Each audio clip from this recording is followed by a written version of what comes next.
Happy New Year's Eve, everybody. Man, what a year, right? But welcome to the East West Football Network Draft Show. We have on stage right now, we have Walter Stringer, we have Ned Lennon, and we also have East West Football Network's very own draft analyst, Alex Greb, who also has his own Instagram page. It's Bolt Take Scouting. So check them out there too. So let's get right to it. I know everybody's getting ready for the festives.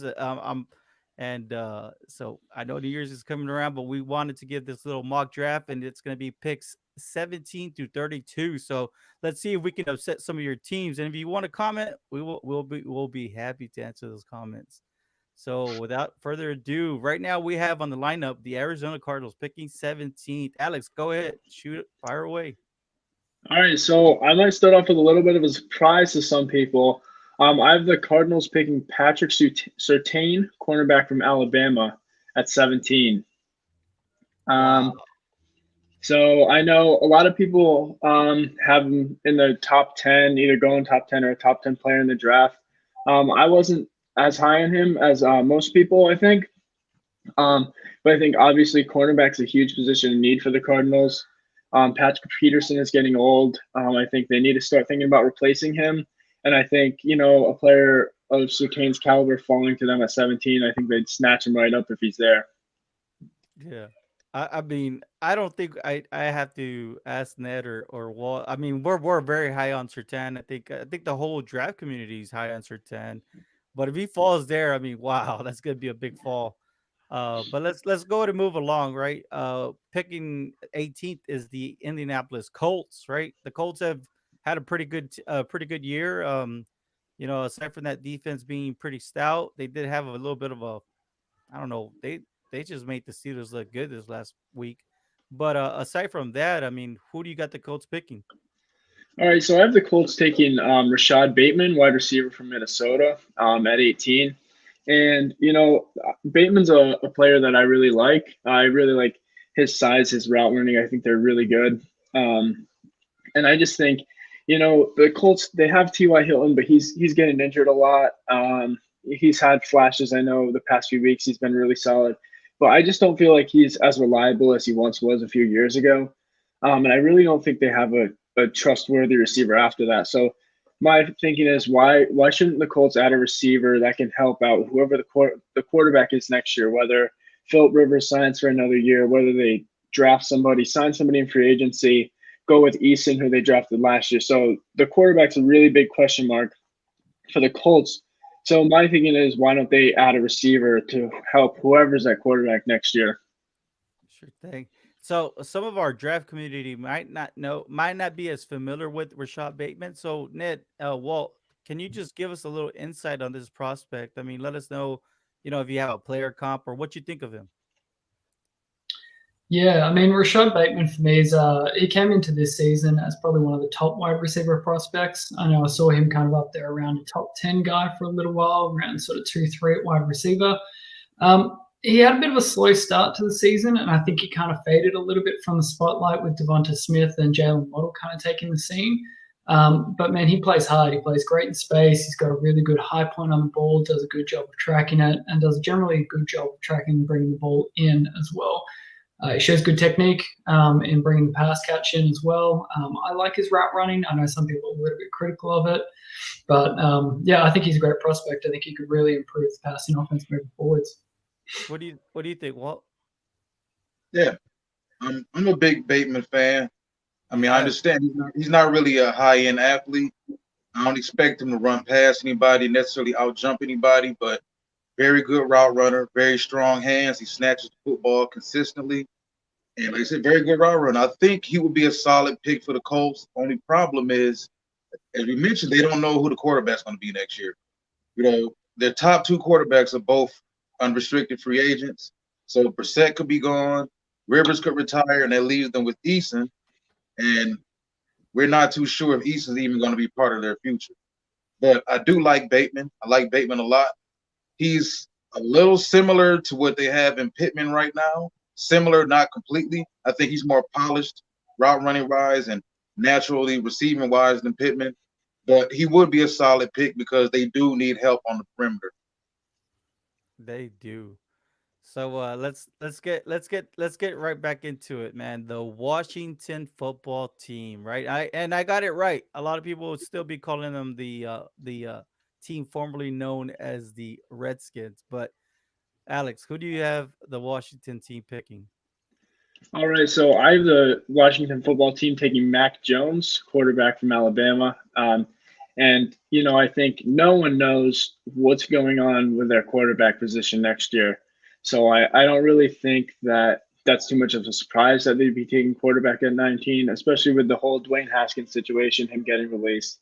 I mean, the quarterbacks they have on the roster right now, Alex Smith, he's old. He's not a quarterback of the future. Um, so I think they don't really have a quarterback in the future. So why not have them pick one? Something I wanted to point out is, we're doing this before the college football playoffs, before all that stuff. So if Mac Jones really shows up in the first round and then in the national championship game, he could be gone before 19. But right now, I could see him making it to 19. And of course, let me give that disclosure. I forgot to give that disclosure. I understand come next week this draft order is going to be completely different, but you know, let's proceed. Real quick, I would like to get Walt and Ned. Walt, tell me a little bit about Mac Jones. I mean, do you think that he's done enough to be a first rounder?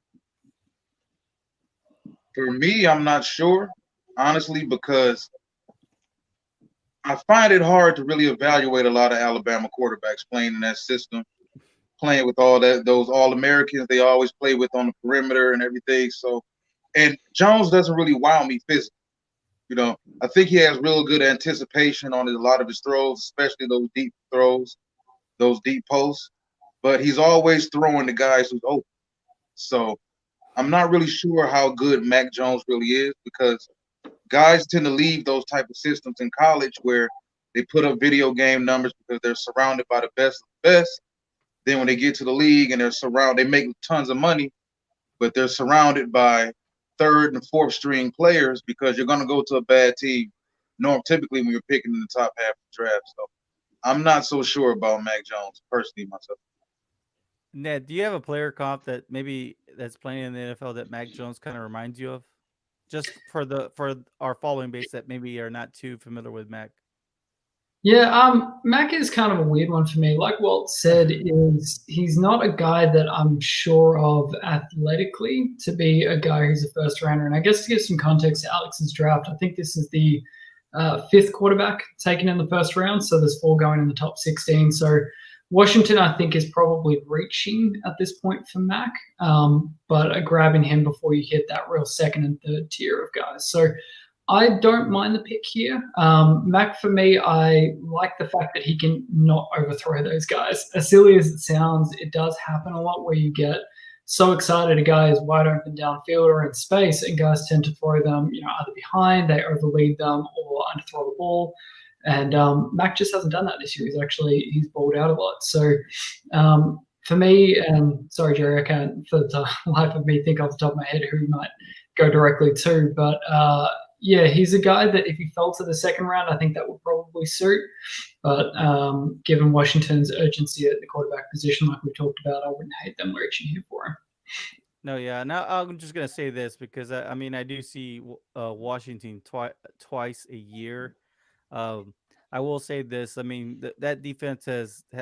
I mean just with that last year's pick and Chase Young, that defense is. I mean they're looking to be a top level of defense, and it doesn't matter who plays corner in that defense because that pass pressure is going to get to you. And and just to kind of throw in there, I think that if Trey Lance was just to fall to him, I don't know why. I just feel that that would be a perfect match for the Washington Redskins. I think with Trey Lance, I know that he only played one game in 2019 and then 2020 and didn't really wow us. I think his stats for 2020 were amazing. When we were able to look back at him on 2020, I'm talking about Trey Lance, not Mac. I'm sorry. But Trey Lance kind of when I looked at it, he looks like a guy that wasn't going to force anything that he didn't see.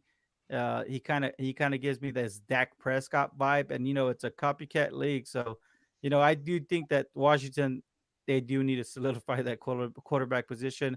And Mac Jones has been doing some good stuff. And like Walt said, it does help when you have two first rounders, wide receivers, a potential first round running back, right? Depending on your cup of tea with Najee Harris, and of course the offensive line always being solidified. But let's move it along. We got the Chicago Bears, and actually, believe it or not, I have more than a handful of friends that actually are Chicago Bear fans. Who do you have them selecting? All right, so at 20, I have the Chicago Bears taking Jalen Waddle, wide receiver from Alabama. And this one really came to me because I was thinking about, who they have in the head coach, who they have in the GM. And Matt Nagy was the offensive coordinator for Kansas City when Tyreek Hill really burst onto the scene. Um, and I know that Waddle has had comps to Tyreek Hill. I don't think he has the speed that Tyreek Hill does. I think Tyreek's speed is really special, but it's a similar player, similar skill set. And like I said, Matt Nagy was the offensive coordinator with Kansas City when he broke out. So I really think this would be a really interesting place for Waddle to go. Yeah, definitely. I think that we talked about Jalen Waddle previously, and I mean he's more than just a fast wide receiver. He's well rounded. But let's go ahead and move along. We got the Jacksonville Jaguars. They're picking again in the first round, right? Thank you to thank you to the Rams, right? Who do you have the Jaguars selecting now? So I have the Jaguars selecting Samuel Cosmi from Texas. He's an offensive tackle, and my reasoning for this was very simple. It was, everyone assuming that Trevor Lawrence pick at one, and my reasoning was we have to protect that quarterback. You saw Joe Burrow last year, the first overall pick. The Bengals didn't have a great offensive line. He was running for his life sometimes, and obviously he got hurt towards ACL. So I think the Jaguars, with that second first round pick, will really um, find it really important to protect their rookie quarterback. No, yeah. At this point, I mean, like what can you say? I think I was one of the ones that was high on Samuel Cosby. Of course, I get to see a lot of them, but definitely a very good zone blocking left tackle. So I think that he fits in the modern day uh, game, right, so to say. But let's go ahead and move along, right? We got the Cleveland Browns, man. They've had a pretty good year this year. I mean, their ending's not as good as what they've been playing, but who do you got the Browns? What pick can help the Browns here? All right, so I have the Browns picking Kadarius Toney, a wide receiver from Florida, and my reasoning for this pick was there's been a lot of talk of Odell getting moved after the year, and at the wide receiver position with Odell gone, it's kind of really bare. They have Jarvis Landry, but after that, it's not really good depth. And I think Tony is a great playmaker from Florida, and I think he would really add another dimension to that Browns offense. So on this one, I'm definitely gonna turn back to Walt and Ned. Ned, it's insane, right? I mean, for him to be mentioned in the first round, I mean, it's not that Alex is the first one to do it. I've been seeing his name being thrown around. Real quick, give us what you got on it's Tony, right? Or is it Tooney? Kadarius Tony. Toney. Yeah. Okay, I always want to say Tooney. I don't know why. Yeah, look, I've seen a lot of Tony. I've watched quite a few Florida games this year. Really deep diving that offense with Pitts and Trask in there, and Tony really stands out at the wide receiver position. And I think the game was it last night against Oklahoma. Without him, without Pitts, it really amplified their importance to Trask in that offense. Tony's fast, man. Like he's a playmaker. He's very dynamic. As soon as he gets the ball in his hand, on these screens, slants, in routes, he can take it to the house, and he's done it multiple times this year. He's the kind of guy that, for me, honestly, he can clean up a few things, which is why I kind of have him more of a second round pick. But that athleticism, that dynamic, X factor, that real punch and wow that he can add to an offense. I mean, I can definitely see that going to somebody like Baker Mayfield to really fill the role I think they kind of hoped Odell would really fill, but hasn't quite lived up to in that trade. Well, when you see him, I mean, does he have a similar, or do you have a player comp that you can kind of give our audience an understanding of Tony? Yeah, I mean, he's the kind of guy I'd love to see what his times are because he looks really fast on field. And for me, he kind of reminds me a little bit of Mecole Hardman. You know, he's 5'11", 190. He's got that, punch that we really see out of Mecole. He's the kind of guy you can put on special teams, put in an offense and using a lot of motion the way Kansas City does. What do you think, Walt? Well, Ned said everything I was gonna say. So, Well, I know we were in a meeting. Didn't somebody say that he actually looked like Percy Harvin out there? yeah, I mean that's I did hear it, but that was high praise. well, and it's also because they both went to Florida. That's Well, not yeah. people do that consistently. Well, I will say this: there's this film breakdown of him where he just set up the I think the slot corner. He just did Oh yeah, I this like spin move out, like just completely just took the his defenders. balance too. Like that kid has great balance. Once he gets the ball in his hands, and he's hard to tackle. I remember last season there was a handful of plays where it looked like he should have probably torn his own meniscus, his own ACL, and everything. And yeah, he has amazing balance. I'm not so sure about 5 wide receivers going in the first round this year. Typically, well, he would probably make the 5th if we all assume that Chase, Smith, Waddle, and Bateman are all going to go in the 5th. I mean, in the in the first. But I'm not sure if 5 will go in the first round this year, and if it is, I'm not sure it'll be Bateman. I'm not Bateman. Tony. There is Tooney. Here we go again too. So that means it's time to go to the next pick, right? And right now the Dolphins seem to be winning, just winning in general, right? I mean, they didn't look too good last week, but hey, for them to be almost, I don't know if they're gonna solidify their ticket in to the playoffs, but for them to lock up a early draft pick, I think they're picking third. Now they're picking their next spot, right? Which would be 23rd. Who do you got the Dolphins? So at the 23rd pick, I have the Dolphins picking Carlos Basham, correct? Is that how you pronounce it? Yep. The defensive end from Wake Forest. And to me, I think I've seen almost every mock that I've seen has had him going in the first round. But to me, I honestly wasn't really sure where he fit in. So sometimes I feel like when that happens with mocks, you have a team picking in a spot where you're not really sure who they're going to pick, and you have a player that you're pretty sure is going to go in the first round, but you're not really sure where they fit in, and then you just kind of make that team pick that player, and that's really what kind of happened with this pick at 23 for the Dolphins. Yeah, Basham. I don't think he gets too much airtime, right? Like their team is not one that we get to see this much. So, Walt, you're gonna have to give us a little bit of feedback on Carlos Basham.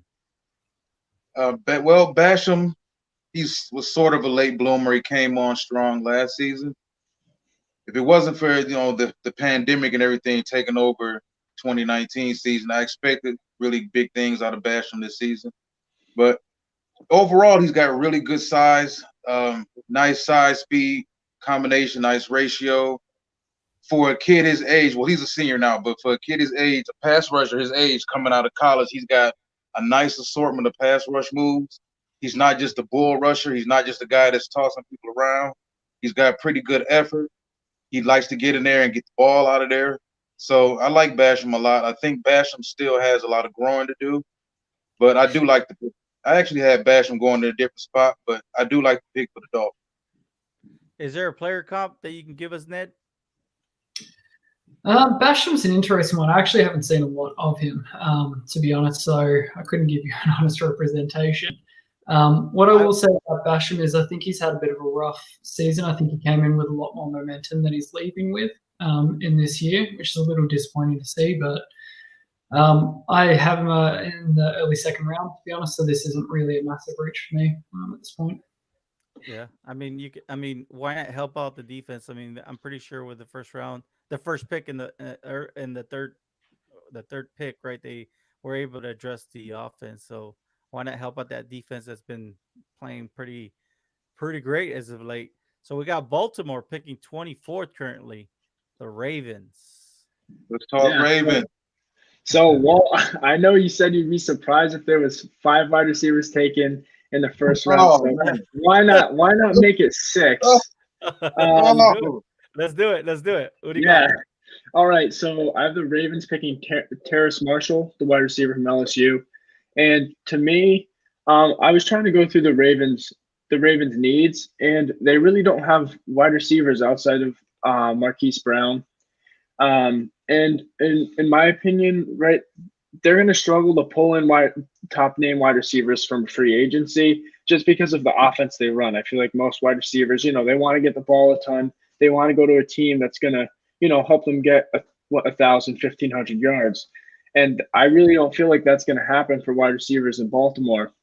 So I feel like when they want to build up their wide receiver corps, they're really going to have to look to the draft for that.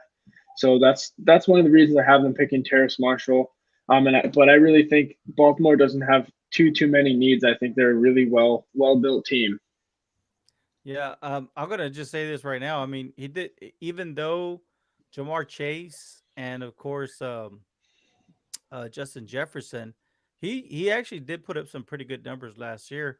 I mean, not in, they weren't out outlandish or amazing like the way Jamar Chase did, but for him to jump into the first, this is not the first time I'm seeing his name being in the first round, and I believe it was either it was yours and Costa's scouting report where you guys put does everything good. I mean, not great, but he does everything good, and I think it's well rounded, right? Like what you said. Walt, Ned, have you seen anything in Terrence Marshall? Yeah, so Terrace Marshall is actually who I had mocked to the Ravens as well, funnily enough. Oh wow. I agree with them. I haven't watched a lot of Ravens games this year. They really need a pass rush. I know with Matt Judon not really being cinched up and Tyus Bowser also coming up in the contract year, they've probably got big enough needs to really identify on the defense, but they've really set themselves as an offensive, team at this point, doubling down on Lamar Jackson. So I actually like the picks. Terrace Marshall, I think they lack a real big body, physical presence, somebody who could separate themselves in the red zone outside of Mark Andrews. So Terrace Marshall, for me, I think he's 6'3", 200 pounds. He's a phenomenal size. He got great burst off of the line. He does well in his route run, and he has strong hands. He's proven himself in the red zone in terms of being able to pull in touchdowns as well, and that production is incredibly important for a team that really lacks that presence as well. And what I will say is I have heard, I think it was from Dan Orlovsky, he actually compared him to Michael Thomas. So if you can land a Michael Thomas at the 24th overall pick to pair with a guy like Hollywood Brown and Mark Andrews, it's going to be a phenomenal offense to deal with. Sign me up. Walter, what have you seen in Terrace Marshall? Terrace Marshall. Sorry. Very smooth player. I agree with Alex completely. He doesn't really do anything great. He does everything well enough, and when you pair that with the size he has, that's pretty much all I think Lamar Jackson really needs on the outside. He definitely needs a bigger target. They took Hollywood Brown. He's Marquise Brown to me. So they took Marquise Brown, I think, higher than they should have. I think they overvalued the speed and they overvalued the football player. And he's had a lot of glaring issues this season. And I'm not sure if they can clear those up as far as the drops he's had, as far as the non-physicality of his game. He doesn't really want to go over the middle that much. So they need to get someone on the outside. Now, I do think they can probably get a wide receiver via free agency to come there, or they can also get a guy in the second round. I think they can probably get maybe a Nico Collins from Michigan in the second round, who's 6'4", 225. And I think it's all going to come down to whether or not Nico runs that 4.4 that I think the NFL is waiting on him to run. At least from what everything I've heard about him is that they're just waiting to see if Nico Collins can still run. Even though he didn't play for Michigan at all this season, but what I've heard around the league, if he runs the 4.4 that they expect him to run at 6'4", almost 230, Nico could slip into the bottom of the first round, maybe high second round. But in general, I think the pick makes sense because Lamar does need help on the perimeter. Personally, I had them taking Elijah Vera-Tucker. I think they need help in that guard position tremendously since Marshall retired. That offensive line hasn't been the same. Orlando Brown's been beat up off and on all season. I think they really need to get that running game back going, and I think Elijah Vera-Tucker, a guard, will really help. Yeah, and then they lost Stanley too, right, to a season-ending injury. So, picking 25th, the Tennessee Titans. So I have the Tennessee Titans picking Aziz Ojulari, the edge rusher from Georgia, and that's really fills the Titans' biggest need. The Titans' pass rush is almost non-existent. I know they signed Jadeveon Clowney in free agency. He hasn't really done much dealing with injuries and stuff. So I think this is purely a need pick, and so yeah, Aziz Ojulari. Man, this Georgia prospect, I mean, I've heard nothing but great things. I've only been able to watch about 2 games on him. Um, there's some things that impressed me, but I'm gonna have to turn the tape over to Ned and Walt on this. So, Ned, lead it off. What do you see in his game? Yeah, so Ojulari is an interesting prospect. I've seen a big rise from kind of year to year, which is really what you want to see from an edge rusher coming out. Been a big step up in a really good defense, and a guy who's managed to actually shine despite all the talk around their secondary as well and along that defensive line, which is saying something. So I think this season he ends up with about 5.5 sacks, a couple of forced fumbles. A real potential playmaker, and as Alex pointed out, the defense is just not getting the pressure. I think they're last in the NFL for sacks, around 14 or 15 after this last week.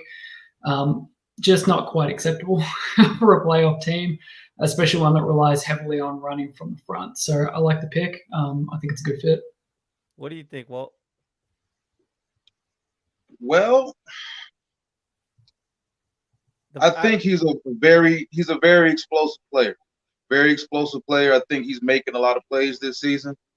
I just question guys who, and I haven't seen as much of them. I didn't see as much of them last season, but it's kind of weird when guys just come out like, just explode like that out of the blue. And he's shotting up draft boards extremely fast. You know, I saw a mock draft last week that had him going in the top 10, which I thought was a little bit a big of a push, you know, but there's a premium on pass rushers. There's a big premium on pass rushers, and once these guys put on shorts and t-shirts and go to the combine and go to the pro days and lift weights and jump and run and dive around cones, guys will get pushed up. But I understand the pick. They need it. I actually had them taking a defensive tackle at this spot, but I do understand it. They need to go defense, sir. Yeah. Well, I mean, well said. And hopefully everybody knows that, this prospects from Georgia, and like you said, there's so many prospects on that Georgia defense. You got two corners that can potentially be first rounders. You got a safety that could be, a high end third, late second round pick also in that defense. But let's move it along. Jared, a quick question. I want to ask you guys, What's this? how hard do you guys find it to really evaluate these Georgia defensive prospects? Because nobody seems to really be elite out of any of these guys that's actually on that defense that's coming out this year. But everybody seems to be decent, solid prospects. So how do you actually keep yourselves from overvaluing some of these guys? Well, I mean, I think it's a test, right, to what we see in the NFL. If I think I think I mentioned this too in our first one. I said, didn't Greg Williams say it? Your pass rush is gonna be, if you have a cornerback that if you have a duo of cornerbacks that can hold it down for you, that pass rush is gonna get to the quarterback, or vice versa.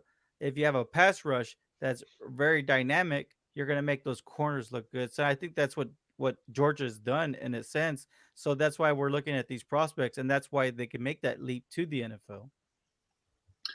Yeah, and I think to answer your question, well, it is tough because you've got a lot of guys in that secondary that all have, at some point, pretty much had a first or second round grade on them between LeCount and safety. You've got Stokes and Campbell at corner. And depending on who you ask, they'll have Stokes as low as a third round or as high as a top 15 pick. So it is kind of hard, and I think especially in this year, like we talked about with Broshmo in last week, there's guys that in this draft are phenomenal sized physical edge defenders, but it's an absolute crapshoot when it comes to picking out one name out of a hat. And that's why there's been so many different guys who are in the top 10, and then on somebody else's board, they're at 90. It's just because everyone has someone different. And it's the same kind of thing you get with Alabama year on year. Is you always get these guys who are phenomenal on the defensive line, or they've got these great defenders, and you got to start asking, like, how much of it is the individual prospect, or is it the scheme and everything like that? But I think for Ojulari's sake, he's actually been a bit of a steady riser. Year on year, he's actually been proving a little bit more talent each and every year, really growing into his body. I think he's still got a little bit more frame to grow into as well. And I think that if the Titans hit on this pick, that's going to be huge for him. Great question there, Walt. Picking 26, the Super Bowl. Well, I'm sorry, they're not Super Bowl champs. The Tampa Bay Buccaneers. Oh man. Man, well, everybody was saying it at the beginning of the year, so I just thought I'd throw a couple low blows at them. Tampa Bay. All right, Tampa Bay at 26. I've been picking Jalen Twyman, the defensive tackle from Pittsburgh. In my opinion, this defensive tackle draft is probably on the lower tier of talent, looking position by position, but I think Twyman's probably the best defensive tackle prospect, in my opinion. I think Tampa Bay has two older defensive tackles, in Ndamukong Suh and Steve McClendon. And they drafted Vita Vea a few years ago, who's slowly been improving year after year. He's more of a big nose tackle. I think Twyman being a little smaller, I think it would be really interesting to pair those two together. And I think that, Twyman could replace the two defensive tackles that are starting to get older and continue to keep one of the best run-stopping defensive lines in the league. Yeah, talk about another defense, right? We're talking about the Pitts defense. I mean, you look all across that defensive line, even in the backfield, right? Paris Ford, the safety that is, he's projected mid-second, maybe as high as I think it was mid-second round. Anyways, a second round talent, but still all across that defensive line, it looks really good. Let's move along. We're at number 27, the New York Jets, right? They're picking again. So they had the Seahawks to thank for that one. Who do you have the Jets picking? So at 27, I have the Jets picking Jalen Phillips, the defensive end from Miami. And I don't know if you mentioned this at the beginning of the show, Jerry, but I'm a Jets fan. So, I know I've read a lot about, what Joe Douglas thinks as a general manager. And his two biggest things are build the offensive line, build the defensive line. Oh, yeah. And they have a pretty solid interior defensive line, but their edge rush is really, really lacking. And I really think that's something Joe Douglas is going to want to touch on. And I think Jalen Phillips will be an edge rusher that can help improve that edge pass rush. I would like to say some things real quick, and I know that Walt had alluded to this earlier, but I'm not going to talk about the actual prospect himself because I think he's done a great job there at with the U, right? Miami, right? Yeah. Well, it's because they call themselves the U. But anyways, Joe Douglas, he comes from, well, he was previously with the Ravens player personnel team, and and then from there he was working with the Eagles, and the Eagles have Howie Roseman, and Howie Roseman's draft philosophy is build up the offensive line and build up the defensive line. So I think that you're absolutely right. When I look at the Jets, they've been needing a pass rush for at least the last 2-3 seasons, maybe even longer. They've never been able to really truly get a true pass rusher. So I think this is a great pick for them. So let's move along. I think on our previous mock, we all chimed in on Jalen Phillips a little bit there. We have pick 28, the Steelers. So the Steelers at 28, I've been picking Kyle Trask, the quarterback from Florida. And I made this mock before his bowl game. And it was all, up in toasted places and stuff. So I didn't want to change it coming out to the show. So I'm like, you know what, I'll stick with it. So yes, this was put up before his bowl game, but I really think the Steelers need to do something at quarterback. Roethlisberger is getting really old. Who knows? He might not even play next year. Mason Rudolph isn't the answer. So I really think they probably should go for a young guy in the draft, or maybe trade for a young guy in free agency. I think, Kyle Trask might be able to sit maybe a year behind Roethlisberger. So Kyle Trask at 28 to the Steelers. I'll say this. I mean, he's been an interesting prospect, and one that in many of our draft board meetings that we had with him, he's actually his fundamentals have actually turned out to be pretty good actually this year. I know yesterday was a stinker for him, and he did just declare today that he is entering the draft. So I do think that when you I mean, you're absolutely right. What you got to do in this sense is Cal? Do we? I'm going to ask this to Walt and Ned. Do you think that Cal Trask is better than Mason Rudolph at this point right now? Ned, go ahead, lead us off, and Walt, you end it. Yeah, Mason Rudolph was honestly really kind of a weird pick for me coming out of the draft. I think that at the time, even Ben chimed in on it, that they probably should have been attacking their offensive weapons rather than going for a guy like Rudolph. I don't think he was ever going to be the starter long term. I think he was the kind of guy that they expected to have, fill in the shoes of Ben where needed. Then Ben got injured and missed basically all of last season. And we got an extended look at what Rudolph has to offer. And I think he really struggled a lot. They tampered with the offensive game plan, used it a lot more of that kind of West Coast offensive run and slant, curls, things like that were easy enough. And even then, it just wasn't that explosive. So I actually agree with Alex. I have Trask going to Pittsburgh in my mock draft in the first round. I think even if you put yesterday's game behind you, it's one bad game and he was missing basically his top playmakers. It's just one of those things, man. You show up, you have a bad day, it can't change everything. It's the same with Trey Lance. With his one game this season, it shouldn't affect the overall tape that we've seen on him. Great fundamentals. He has shown improvement. He's shown an ability to be coached. He has run that offense dropping back 40, 50 times a game, and he has made some phenomenal throws. We've talked, I think, in the chat sometimes about his ability to generate velocity off of that with a somewhat different throwing motion. And I think that he can fit back into where they had been maybe 2 or 3 years ago with that ability to play action and throw the deep ball. Hey, Walt, we all have a bad day at work, but tell me, Kyle Trask, what's up? Is he better than Mason? Yeah, definitely. I think he's more gifted. I don't think Trask is really that physically gifted either, but I think he's more physically gifted than Mason. I think Mason was always limited. And if you can go back to when he was at Oklahoma State, yeah, he was surrounded with playmakers, and I compared him a lot to Bryce Petty back at that time when they both were in college. But the Steelers know Mason is the answer. He is the answer right now, and he is the answer next year or the year after that. So I really don't have an issue with the pick. And as far as Trask and the issues he had last night, I kind of strike that from the record. I don't hold that against him at all. His team bailed on him, which I thought was ridiculous. So anybody that's holding that against Kyle Trask is an idiot, period. It's not his fault. And when I woke up this morning, I saw some of the most ridiculous headlines about Kyle Trask. He was throwing to a quarterback last night? Yep. Yeah. Yeah, his team bailed on him. So, yeah, I like Trask, and I like Trask really at this spot. Yeah, I mean, what do you have to lose at this point? I mean, like what you said. I think what I think I think why did you have to throw that low blow at Alex with the whole petty comparison there, knowing that he's a Jets Well, fan. Now, I love oh, Bryce. yeah. Yeah. I think a lot of people like Bryce Petty. Let's move along. We have the Saints picking at 29.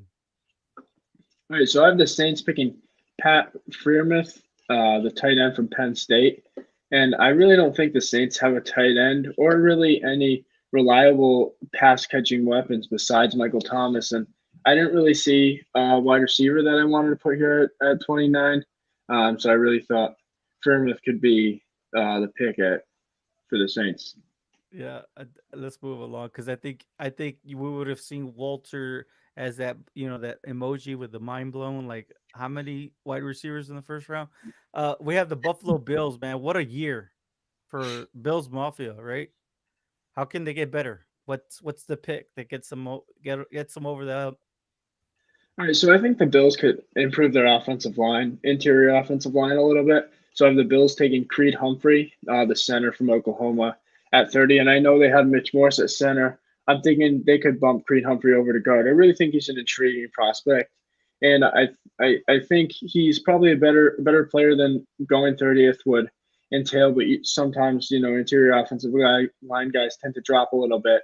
And, sometimes guys just tend to drop in the draft in general. So Creed Humphrey at 30 for the Bills, I think, will really help improve their interior offensive line. That does sound like a good pick. Let's move along. We got the Packers at 31. Wow. The Packers at 31. I wonder where they did they make it to the Super Bowl? Anyways, obviously didn't win it. So if you're picking 31, what do the Packers do now? I mean, we saw what they did last year. They didn't give no help to Aaron Rodgers, but when you're Aaron Rodgers, who do you need, right? All right. Well, I promise this is the last wide receiver in the first round. Whoa. All right. We got Chris Olave from Ohio State at 31. I think I've seen him mocked there a few times. I really like the idea. I mean, outside of Devontae Adams, again, there's nothing. I kind of tend to see that a lot with some of the top teams with the top quarterbacks. You see one great wide receiver, and then there's really a bunch of no names after him. Not to disrespect anybody, obviously, but I think Chris Olave would help elevate that wide receiver group in Green Bay. Yeah. Chris Olave was expected to do some big things, but I think Broshmo said it well, right? Is that, he likes him, but what he notices is that there's not much yak after his catches. He gets planted as soon as he gets the ball. Uh, I know that they're expecting some big things, but man, how exciting, right? We're getting to the end of the mock here. We got obviously based on what Tankathon has, right, for the mock draft, we have back to back Super Bowl winning champs, and we haven't seen this in quite some time. So, who do the Chiefs pick? I mean, wow. All right, so at 32 with the last pick in the first round, I have the Kansas City Chiefs selecting Wyatt Davis, the interior offensive lineman from Ohio State. He's another guy that I know people do have higher in mock drafts.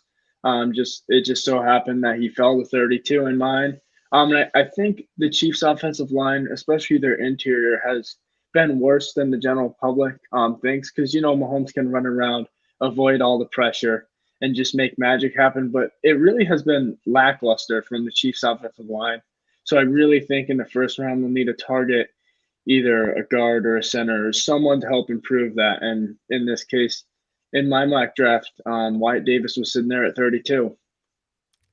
Hey, why not invest into the biggest investment that we've seen in NFL history, right? And that's Patrick Mahomes. So the more help you can get him on that offensive line, the more time he has to throw. So that will wrap up today's mock draft with Alex Greb. Now, make sure if you actually want to see his entire mock draft, and of course, want to see Justin Laughlin's draft, make sure you visit our website. It's eastwestfootballnetwork.com. We want to thank you, and we want to wish you